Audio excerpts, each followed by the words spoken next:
Adee and welcome back to my YouTube channel. Fuck.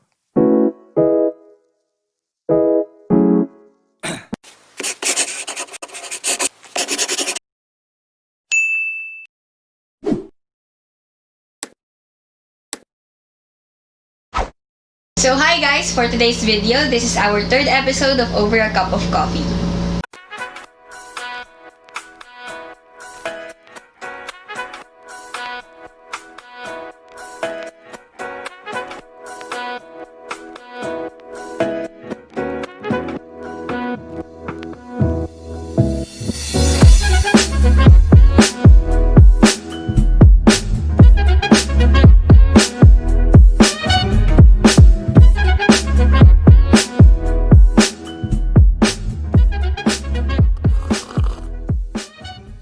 So on the previous episode, we talked about letting go or why we have to let go of certain things in our lives. Yung kapag nakakasama na para sa atin, yung mga bagay-bagay, kailangan na natin silang i-let go. And it was not easy. It is not easy, pero I hope I was able to give you a few practical advices for you to be able to let go of the things that you're holding on to na hindi na nakakabuti para sa inyo.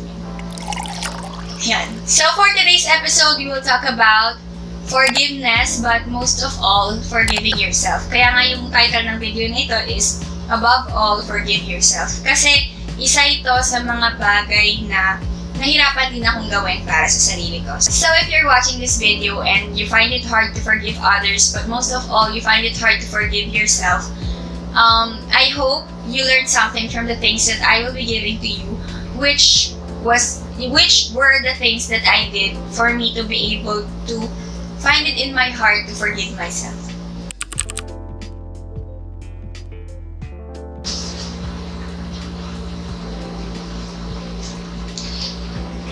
So, bakit nga ba o ano nga ba yung mga bagay na pinagmumulan ng paghahanap natin ng forgiveness? Ano yung mga bagay na kailangan natin patawarin or bakit kailangan natin magpatawad? Forgiveness means the act of forgiving. Sa Tagalog is pagpapatawad.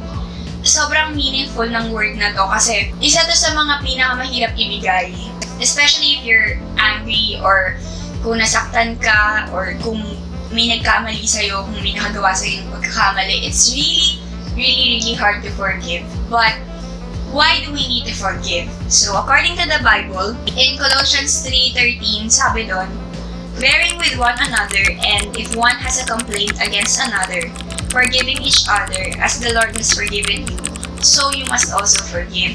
So, ang sinasabi dito, kailangan nating mag-forgive kasi meron ng isang tao or meron ng someone na nauna patawarin tayo even before we ask for sorry. Si Lord yun. So, I know it's not easy kasi diba syempre, we're only human na nararamdaman natin yung mga pain, yung mga anger, nararamdaman natin yung lahat, and nandun yung pagsisisi natin sa sarili natin or sinisisi natin yung sarili natin sa mga bagay na nangyayari sa buhay natin and yung mga pagkakamali ng ibang tao sa atin. Yun yung sobrang hirap i-forgive, na ang hirap tanggapin, especially when you know na you haven't done anything wrong sa ibang tao, parang binigay mo na lahat ng meron ka or you just love them, you just understood them. Yun, parang ang hirap, especially kapag nagalit ka na, yun yung mahirap ibigay, yung pag-forgive. So yun yung mga bagay na mahirap patawarin, yung anger, yung pain, yung mistakes ng ibang tao. But most importantly, isa sa pinakamahirap na patawarin sa lahat is yung sarili mo. I have read a quote and it says, out of all the people I had to forgive, I have been the hardest. So sa lahat ng tao na kailangan kong patawarin, yung sarili ko yung pinaka-nahirapan ako. I don't know if it's the same with you, but if you're watching this video and you find it hard to forgive yourself and to forgive others, I hope na ano man yung mga sasabihin ko dito will be able to help you. Yun nga, isa sa pinakamahirap na patawarin natin is yung sarili natin. Una, dun muna tayo dun sa pagpapatawad natin sa ibang tao. So, bakit nga ba tayo nahihirapan magpatawad sa ibang tao? We find it hard to forgive other people kasi dun nagsisimula yung pagkakaroon natin ng trust issues kahit hindi naman natin gusto. Dun tayo nagkakaroon ng confusion doon tayo nagkakaroon ng mga pagtatanong sa sarili natin na ano yung nagawa natin para magawa yun sa atin. Yung isang certain thing na yun, ano yung nagawa natin para magawa yun sa atin. And then, we end up being tired, exhausted. Kasi, you know, when they hurt you, or may ginawa sila sa'yo na hindi mo nagustuhan, or na hindi pasok dun sa inaakala mo or sa expectation mo sa kanila, syempre nakakagalit yun. And you find it hard to forgive them. Yun yung mga mahirap i-forgive. Sometimes, it will always come back to you, yung mga ginawa nila sa'yo, ganun, and then, you get tired of it. And sometimes, those things become the reason why you act the way you do. And then, sa pagpapatawad naman sa sarili, bakit mahirap magpatawad ng sarili? Kasi sinisisi mo yung sarili mo about sa certain things na nangyayari sa buhay mo. Or na nangyari sa buhay mo, you blame yourself, tapos iniisip mo na ayaw na nila sa'yo, gano'n na you can't forgive yourself kasi alam mo na may nagawa kang isang bagay before na hindi ka proud, tapos bigla mo na lang may isip sa sarili mo na ayaw na nila sa'yo because of that thing. So, ang hirap, diba? Kasi yung sarili mo yung sinisisi mo, gano'n. And another thing is that, minsan, napatawad ka na ng mga tao na nagawan mo ng mali, pero sinisisi mo pa rin yung sarili mo. For example, about a certain thing na nagawa mo before, tapos nagkaroon ng argument or ng misunderstanding tungkol sa ibang bagay. And then, feeling mo, nagko-connect yung galit nila sa'yo dahil sa ginawa mo dati, gano'n. So, sinisisi mo yung sarili mo and kahit na hindi naman na nila yun naaalala, ikaw yun pa rin yung naaalala mo, yun pa rin yung iniisip mo na reason. Gano'n. So, yun yung isa sa mga dahilan kung bakit mahirap magpatawad ng sarili. And another thing is that you believe in yourself that you are no good. Parang kahit anong gawin mo, wala kang ginawang tama. Ganun. So, yun yung mga bagay na hinahihirapan tayong i-forgive sa sarili natin. Lalo na kapag nakagawa tayo ng pagkakamali before sa past natin. Or naiisip natin na lahat ng nangyayari sa buhay natin is dahil sa isang bagay na nagawa natin before. Tapos, minsan, yung mga tao sa paligid natin, iniisip natin na ayaw nila sa atin or that we're not good enough for them dahil sa nagawa natin na yun. Kasi nga, you are your own enemy. Ikaw yung sarili mo, yung kalaban mo na kahit napatawad ka na ng iba, especially napatawad ka na ng Lord, you still blame yourself for the things that you have done before. And you think na kahit anong gawin mo, mali yung gagawin mo. Ganun. So, nagkakaroon ka ng trust issues. Although, a lot of these things, somehow, may contribution yung ibang tao dun sa nararamdaman mo. May contribution. Yung mga nakasakit sa'yo, yung mga nagagalit ka, ganun. But I think that even though you've already forgiven those people or those things that happened to you na nagko-contribute sa nararamdaman mo, yourself is still the hardest person to forgive. Ikaw pa din yung pinakamahirap patawarin. Kasi the hardest part of forgiveness is not just forgiving others but also forgiving yourself. The hardest is to forgive yourself kasi nga feeling mo, kasalanan mo lahat na nangyayari ganun. So if you're feeling that way, or if you somehow feel like you're not good enough or you're kahit anong gawin mo mali, the thing that you have to do is to forgive yourself. And it's not going to be easy. It's really, really hard. I've been through that phase na nahirapan din akong forgive yung sarili ko. Like, every time something happens, I bring up something I did in the past na feeling ko yun yung dahilan sa lahat na nangyayari. So yun, kaya mahirap magpatawad ng sarili. But reality is, the Lord has forgiven me the moment He saw in my heart that I'm sorry. So yun.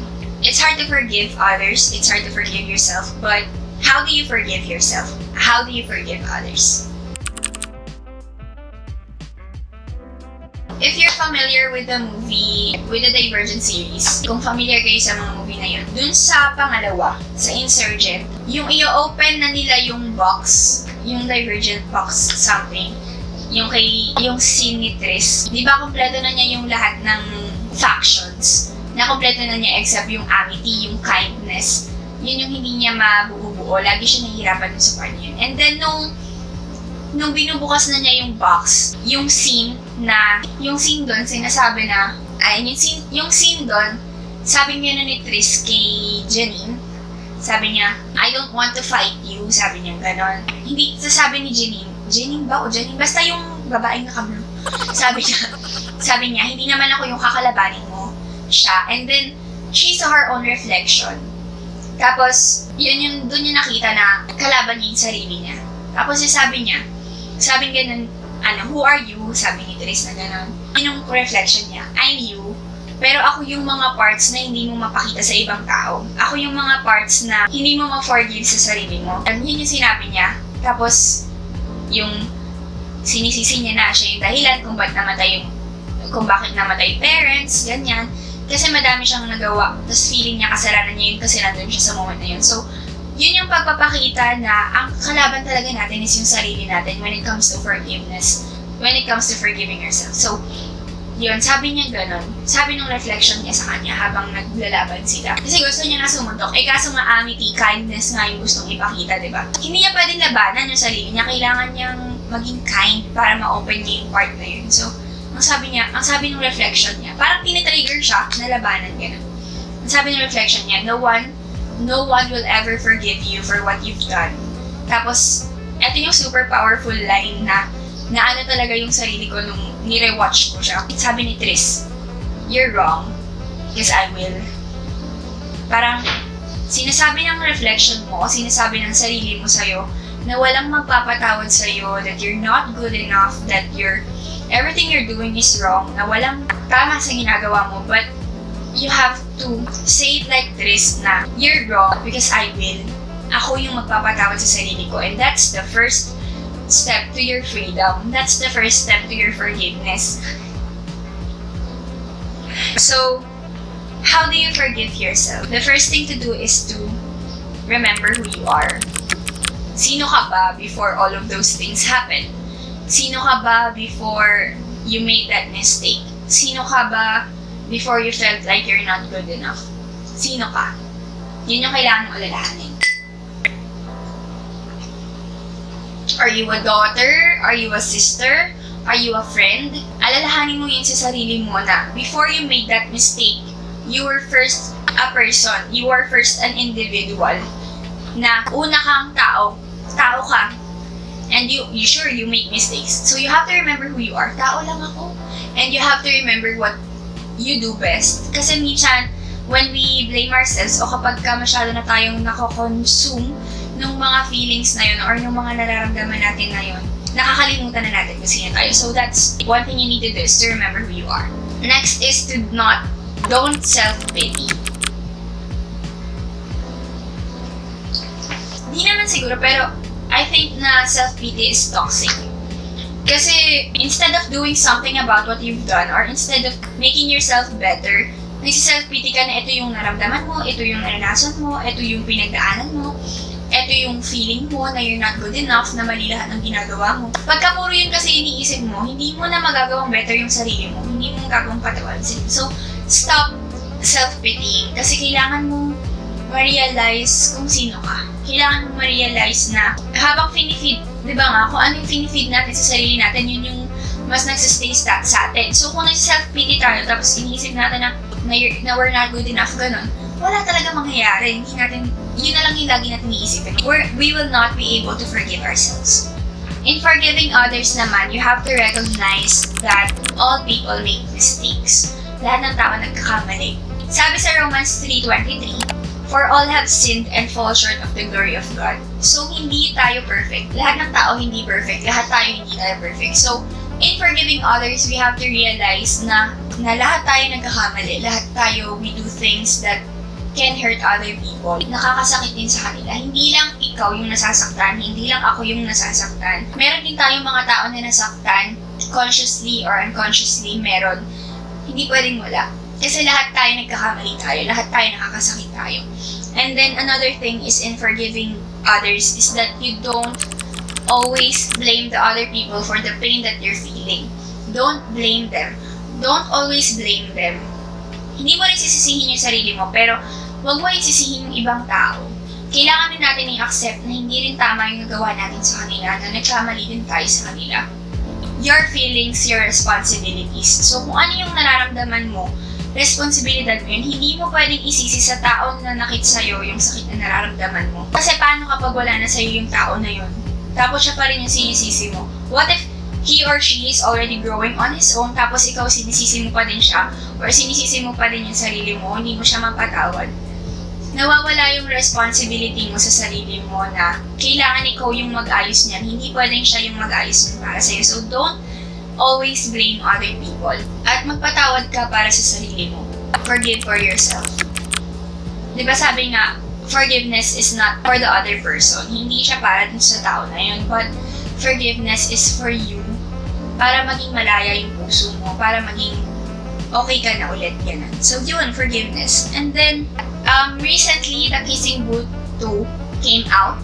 And there was one scene in that movie that really naiyak ako. Hindi ko alam kung baka kayo din, pero ako naiyak talaga ako kasi isa dun sa scene na sobrang napaparaning na si Elle dahil nakita niya yung hikaw ng girl sa ilalim ng bed ni Noah. Nakita niya yung hikaw ni Chloe sa ilalim ng bed ni Noah. Tapos nung pagbalik niya sa... Saan ba sila? California ba? Nung nakabalik na siya para mag-practice sila ni Marco sa dance mania, hindi siya makafocus and Marco noticed that she was feeling down, ganun. So, what Marco said was to just let go. Sobrang laki na naging impact nun sa akin. And kung napanood yung movie or kung mapapanood nyo yung movie, when Elle was dancing to the music, she kept on chanting, just let go. And then lumalabas sa isip niya yung mga bagay na nagpapaworry sa kanya, lumalabas sa isip niya yung mga bagay na nagpapagulo sa kanya. So, yun, just let go. It's just 3 words, but it's really powerful. Parang ganun din kasi sa pag-forgive, para ka rin nag-let go. You have to let go of the other person or your own faults para maging free ka, para magawa mo yung kailangan mong gawin. So, yun. And most importantly, is to go back to the cross and to remember that there is a man who died on the cross for us to be saved and for us to be forgiven. Katulad nga nasabi ko kanina, the Lord has already forgiven me the moment He saw in my heart that I am sorry. And even when we're not sorry, meron ng isang tao na nagpatawad sa atin before we even say the word, I'm sorry. Say the words, I'm sorry. Pinatawad na tayo ni Lord. So, if God can forgive us without us even saying sorry, I'm sure na kaya rin natin magpatawad without getting the apology we think we deserve. Kasi hindi sa lahat ng pagkakataon kailangan mong marinig yung sorry ng tao sa'yo. Minsan, you just have to let it go. You just have to remember in your heart that you're already forgiving, so you deserve to be forgiven as well. You have to make room for other people's mistakes. Katulad ng golden rule, di ba? Do not do unto others what you do not want others to do unto you. Don't be unforgiving if you don't want others to be unforgiving to you. Kasi sure ako magkakamali tayo. Magkakamali ka. So you have to forgive other people. But most of all, you have to forgive yourself. Stop blaming yourself for the things that happens in your life. All of them are permitted. All of them has a reason kung bakit sila nangyayari sa buhay mo. So you just stop blaming yourself. Forgive yourself. If you can't find it in your heart yet to forgive others, unahin mo patawarin yung sarili mo. Because when you learn how to forgive yourself, that's when you will learn to forgive other people as well. So yun, it's just a really short episode, but I hope that I was able to give you meaningful things. Kasi it was also really hard for me to forgive others, but pinakamahirap na pinatawad ko talaga is yung sarili ko. And then when I realized that I'm already forgiven, when we spend time to reflect, but most of all to meditate on the Word of God, we realize na forgiven na tayo, so we have to forgive other people as well. May mga times naman na may mga mahirap talaga i-forgive kasi naka-imprint sila sa heart natin. But I hope that someday we find it in our hearts to seek the Lord kasi siya yung makakapagbigay sa atin ng strength to forgive other people. So yun, it's not by might and not by power but only by God's Spirit na makakapag-forgive din tayo sa mga ibang tao. So yun, and God releases forgiveness even before we ask. So I hope that with ourselves and with other people, we don't have to say too much sorry. Maging kind lang tayo. Let's all be a little kinder to forgive other people. Kasi yun yung key para maging happy, para maging okay, para maging free. Kasi kapag hindi tayo nag-forgive, tayo lang din yung mahirap. And this is not to rush you, But this is just to tell you that it's not impossible to forgive. It's not impossible to be free. We just have to really recognize that we all make mistakes and we have to remember who we are. We're not perfect. Other people are not perfect. We have to set ourselves free and remember that there is a God who has forgiven us for all our shortcomings. So I hope you find it in your heart to forgive too.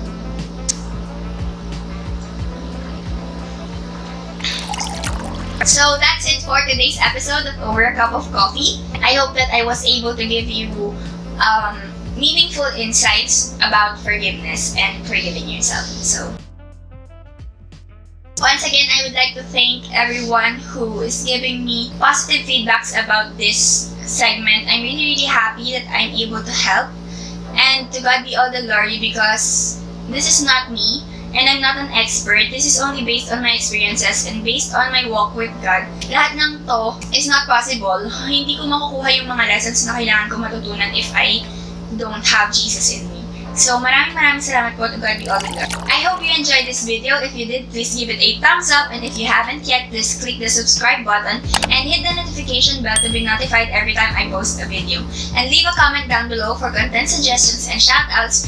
And please, during this segment, during this series, I hope that you also leave a comment down below for what you have learned or what you want to share about this episode and what you still want to hear me talk about in this segment, and I will keep them noted. Once again, thank you very much, and as a reminder, stay safe, stay home. Wag na po. Once again, thank you very much, and as a reminder, stay safe, stay home. Huwag na po lumabas kung hindi po natin kinakailangan, but if you really have to, always wear your face mask and observe social distancing, and always bring your alcohol and sanitizer with you. And eat healthy, and huwag niyo pong papabayaan yung sarili niyo, and always keep praying because it works. Even when we don't see it, God is working. So, yun lang po. That's it for today's video. Ingat po palagi. God bless, and always remember that everything happens for a reason.